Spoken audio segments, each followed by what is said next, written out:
Tamén o marco onde se desenvolve a intervención social condiciona enormemente a mesma. Así non é o mesmo falar de intervención social no eido da vivenda no País Vasco, onde se garante o dereito subxectivo á mesma, onde o organismo que xestiona a vivenda de promoción pública conta con persoal técnico de traballo social propio, ou facelo en Galicia, onde non hai ningunha profesional do ámbito social que se dedique a estudiar as circunstancias económicas e sociais das persoas cara á adxudicación de vivenda adecuada en zona adecuada, así como facer un seguimento e acompañamento cara a facilitar os procesos de inclusión sociolaboral nos casos en que sexa necesario. A maior parte dos rexeitamentos que se producen cando se adxudica unha vivenda é precisamente porque non se adapta ás características ou necesidades da familia. A intervención social sempre ten dúas vertentes fundamentais, unha que é a nivel de xestión de recursos e servicios e outra que é en clave de acompañamento e mediación. Quen acompaña e quen é acompañado teñen posicións distintas pero igual dignidade e igual cidadanía. Cando falo de intervención comunitaria, lembro sempre a cohesión social propia de outra época na sociedade galega.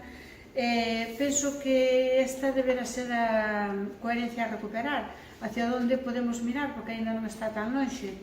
Entón, podemos preguntarnos que é a cohesión social. Pois ben, sempre que nos referimos a unha comunidade, un barrio, podemos falar de comportamentos, de forma de ver as cousas, de sentir, de valores, podemos falar de pactos entre axentes sociais, entre persoas, entre veciños, podemos falar, en definitiva, de convivencia. En sociedades cohesionadas teñen os seus propios mecanismos de resolución de problemas e conflitos. Polo tanto, deberse situar sempre a participación diante do valor de xestión. As políticas sociais ter un doble vínculo na cohesión social, como fin e como medio. Xa que estamos nunha sociedade de risco e a existencia de vínculos resulta determinante para situarse nunha zona de exclusión ou non. Agora mesmo temos un modelo social moi individualista, influído en parte ou moito polo diseño urbano e especulación, o que penso que condicionou enormemente a convivencia social das persoas, levándonos a vivir en pisos colmeas, onde a maior comunicación que existe é dar os bons días polas mañás, que cada vez é máis frecuente a aparición de persoas que levan mortas días ou meses nas súas casas, ou que ingresan no hospital porque aparecen despois de un día ou dous tiradas no chan, sin que ni siquiera nunca tuveran contacto cos servicios sociais. Este modelo trasládase á forma de traballar nos servicios sociales, así é que tamén cada vez máis a intervención social é baseada nunha persona, sendo moito máis individualizada.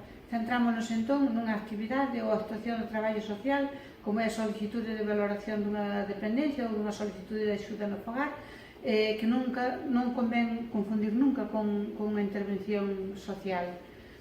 Esta situación ben definida pola diminución na inversión de políticas sociais, servicios e equipamentos comunitarios, pero tamén pola mercantilización dos cuidados en favor, moitas veces, de intereses privados. Esta forma de orientar e planificar os servicios sociais alóxase moito da humanidade e principios éticos cos que naceu a profesión do traballo social. Estamos fragmentando as persoas. Xusto, o modelo que se creou para protexer é o mismo que se está condenando a soidade e o aillamento. Os servicios de residencia poderíase dar a posibilidade de que a familia fose a dormir coa persona usuaria en alo menos determinados momentos críticos, ou darlle o almorzo, ou fose pasar un pedazo agradable se tivesen o suficiente espacio onde se respetara a individualidade persoal e familiar. Penso que estamos pasando por un momento económico e social clave para pensar novos modelos e reformular conceptos. Os cuidados foron ata o momento unha carga e unha condena enorme para a muller, e agora que xa non estamos dispostas a asumir a carga total dos mesmos, non soupemos facelo de outra forma e deixámonos inducir por un modelo social onde o capitalismo e o económico marcou a nosa forma de cuidar. É necesario reivindicar o poder asumir o que é unha obriga moral cos nosos maiores, tamén eles nos cuidaron a nós, e por suposto cos nosas fillas. Eso sí, para isto fan falta políticas ben orientadas, por exemplo, posibilidades de coller excedencia para cuidados, posibilidades de faltar ao traballo por atención ás fillas ou ascendentes, baixas por maternidade en igualdade de condicións, posibilidade de reducir xornada, apostar por unha estrategia basada nos cuidados colectivos e nos espacios de socialización de cuidados, o que merecería un análisis moito máis extenso, desde logo, pero que naide pense que este modelo trata de asimir a administración da obriga de prestar os servicios públicos. En definitiva, non dixen nada novo, o que pasa que convén non esquecer o máis básico e primitivo do ser humano, que, como dixo Bauman, con respecto a como están evolucionando en Europa as sociedades, dice, ao final da independencia non está a felicidade, está o vacío, o galeiro da vida, a insignificación da vida, é un aburrimiento absolutamente inimaginable.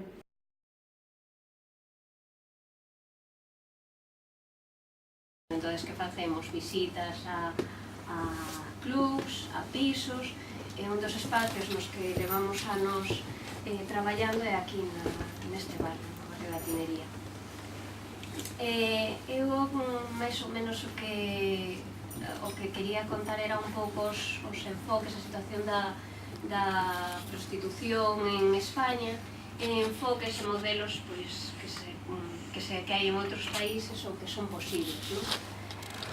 Tendo en conta que bueno, esta é unha particularidade deste barrio, porque a prostitución de rúa é o único barrio onde traballamos, que unha muller se prostitúa non é un delito, que está, digamos, consentido, non hai ninguna penalización por esta razón, non? Entonces, eso por unha banda, pero sí que está penalizado o proxenetismo, é dicir, que unha persona se lucre da prostitución aldea. Isto, porque como se consinten os clubs? Como é que existen os clubs ou sitios onde as mulleres exercen? Bueno, pois que hai moitos disfraces para facelo, claro, como hostelería, por exemplo, aluguer de habitacións, para evitar esa vía de decir que se están explotándose a mulleres. Estamos nunha situación da legalidade no que sí que se pode, non é legal exercer, pero tampouco é ilegal, pódese facer.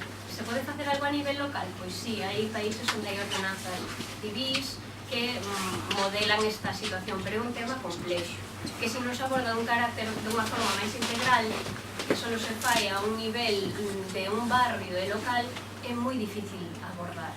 En España é legal, entonces se permite que exista a prostitución e tamén se permite que nos deixen octavillas nos coches publicitando isto ou que nos periódicos aparecen anuncios con mulleres que ofrecen servicios.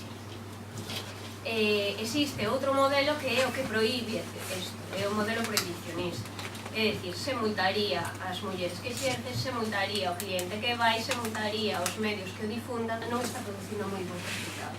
O que ocasiona é que as mulleres, que as mafias entonces campen e collan este negocio totalmente para elas, que ofrezan unha falsa protección ás mulleres e que as escondan todavía máis e que teñan que traballar nunhas condiciones máis forzosas, é dicir, non vai á base. Por que hai prostitución? Que pasa aquí? Sino que non a quere diante, a proíbe, a multa, e entón a prostitución ten que ocultarse máis. Outro dos modelos que existen é o de regulalo. É dicir, bueno, vamos a meternos neste tema e vamos a poñer unha regulación. Que está ocurrindo? Que sí, que as mulleres que están poden ser autónomos, o sea, pasa a ser un traballo máis, a prostitución dentro do catálogo de actividades, a prostitución pasa a ser un traballo máis. Pero que ocorre? Con isto se acaba? Pois non, porque vese, por exemplo, que en Holanda a trata aumentou un 10% nos últimos anos porque teñen que surtir un mercado que está en alza, porque de repente a prostitución está legitimada, parece unha oferta máis de ocio, se ofrece como un servicio, entón sube a demanda, as mafias operan máis. O último modelo que hai así a nivel teórico que se está levando a cabo en algúns países é o modelo que se leva a cabo, por exemplo, en Francia, en Noruega, en Suecia, que é o abolicionista. En que consiste? É un modelo que considera estas mulleres vítimas dunha circunstancia, vítimas de un tipo de mercado, o sea, que as asimila como mercancía, e vítimas de un sistema, pues, digamos, patriarcal, o sea, produto de consumo para homes que se queren divertir un rato. Entonces, desde esa mirada hacia estas mulleres, é diferente o traballo que se organiza, ¿no?, a nivel social. Por qué?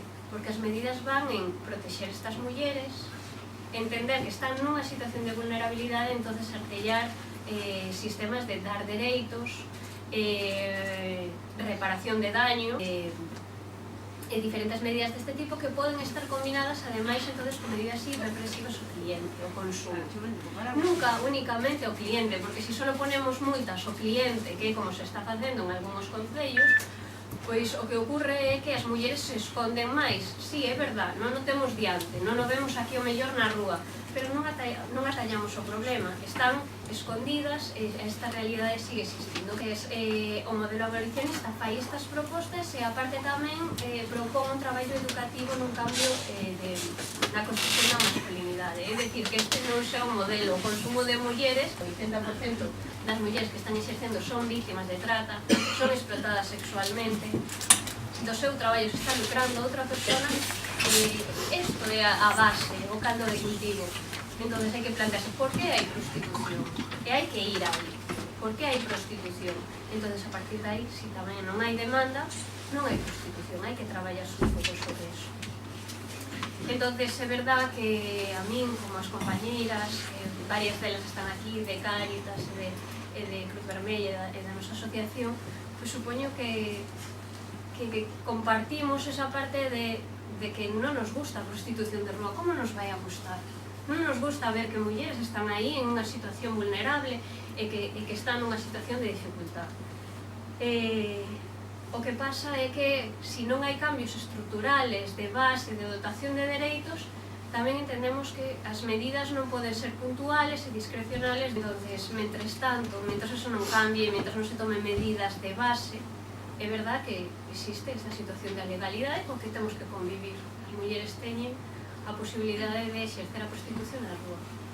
Ojalá se tomen medidas nesta dirección e bueno, hai algunhas, como que hasta 2008, por exemplo, a trata non era nin considerada, non existía. Hai medidas nesta dirección, pero bueno, moito traballo por facer. Nada máis, moitas gracias.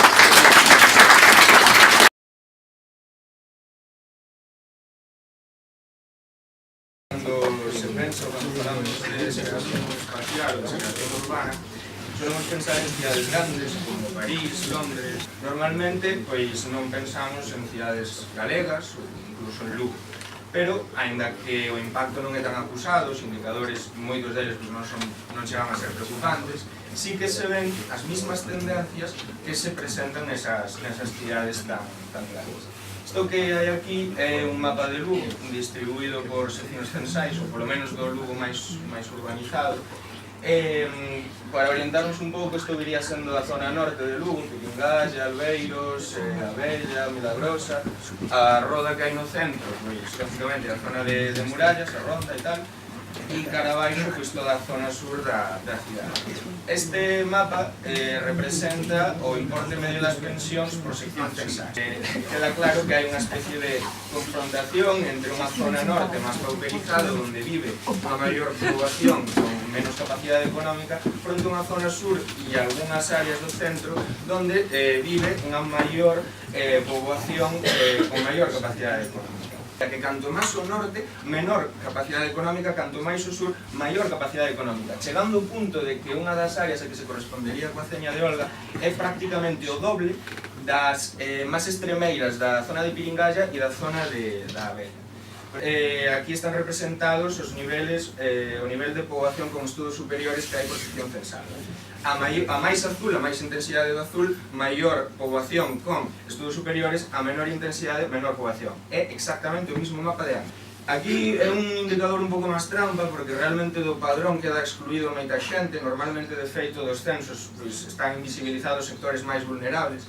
E de todas formas era interesante observarlo porque entre a poboación migrante hai moita xente vítima de agresións racistas, excluída, non solamente polas institucións, sino incluso socialmente. E este mapa, tamén do IGE de hai 2 anos, móstranos outra vez a mesma tendencia que víamos nos mapas anteriores.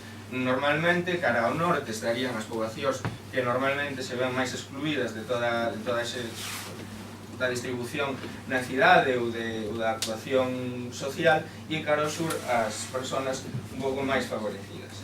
A esquerda temos un mapa de espazos de estanza e a dereita un mapa de zonas verdes.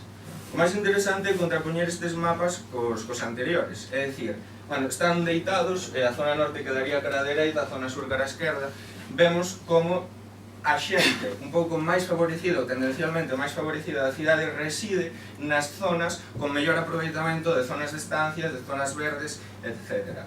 Hai máis indicadores, non trouxen tampouco por non encher moito, porque algúns incluso están algo desactualizados, pero, por exemplo, é tamén interesante ver como hai moitísima actividade comercial na zona norte, pero sobre todo se reduce a talleres, peluquerías, bares, etc. E como hai un desprazamento hacia o centro do que neste caso, neste estudo, denominan actividades de densidade de coñecemento. Esta situación de segregación, que aquí tampouco é que sexa realmente grave, ¿no? Porque realmente nunha cidade como Lugo, con esta poboación, pois en media hora camiñando estás do centro desde calquera parte, incluso en partes máis alonxadas, máis afastadas.